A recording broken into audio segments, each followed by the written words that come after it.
Golden Globes are returning next year, but they may have a different look. And Harvey Weinstein is scheduled to be sentenced tomorrow for sexual assault here in Los Angeles. Variety Chief Correspondent Elizabeth Wagmeister is joining us now with more. Elizabeth, always great to have you. Always great to see you.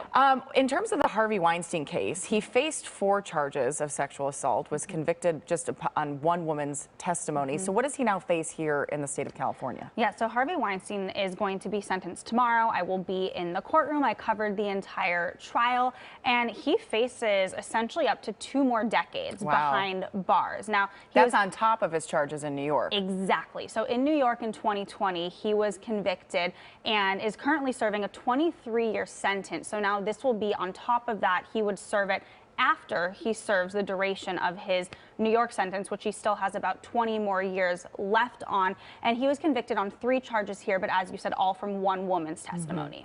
Well, I think what's interesting to people is if he was already convicted in New York and he's spending 20 years in prison, why is this so important here in Los Angeles? What does it mean? What is the impact of him potentially getting almost another 20 years? It's a great question. I have done a lot of reporting throughout this whole saga, and I've interviewed a lot of the survivors of Harvey Weinstein. And to them, they say every woman deserves their day in court. Just because you've been convicted and sentenced in one jurisdiction doesn't mean that you get off for the others. You know, he's been accused of sexual assault crimes everywhere from New York to LA to the UK. Right. So all the women are saying we deserve our day in court, and many of the attorneys say just because, you know, you've already been held accountable in one jurisdiction, you need to go through the process in every state in which you should be held accountable. So that's his team still fighting this, though. I mean, he has denied all of these allegations from day one, saying it was all any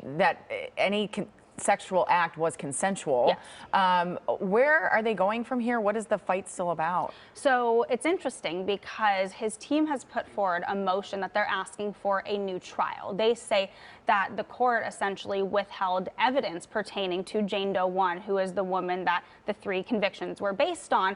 So tomorrow, before the sentencing, we're expecting to actually hear from his team, see if the judge is going to entertain this motion for a new trial. But that's just LA. In New York, he's also appealing that entire conviction, and the highest court in the state, the New York State of Appeals, has agreed to hear his case. So there actually could be some movement there.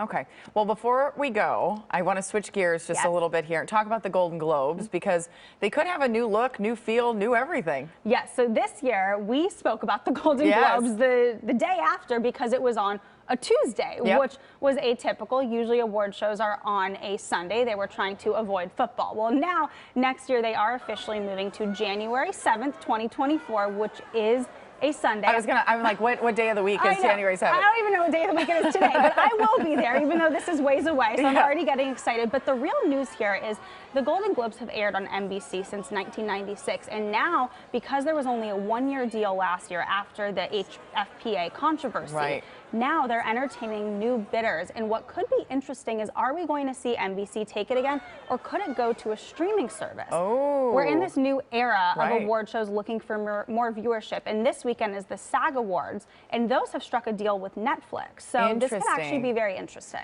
Yeah, I mean, it's the same. I feel like, you know, those live events, like sports events or entertainment, it's been interesting to see how they are getting picked up by YouTube, Netflix, all these different streaming services, because you'd think the traditional broadcasters would be the ones that would want to have the live event on it. Absolutely. But all these streamers, they're trying to figure out how can we get live events to work for us. Yes, that makes sense. They've struggled to make it work, but I think we're getting into a new era of programming. Buckle up. We're going to see more on streaming, even more on streaming. Okay. Elizabeth Wagmeister from Variety, thank you so much for being here. We appreciate it. And you can find more information about Elizabeth and Variety by going to kcalnews.com and clicking Seen on TV. By the way, you can stream us anytime you want to.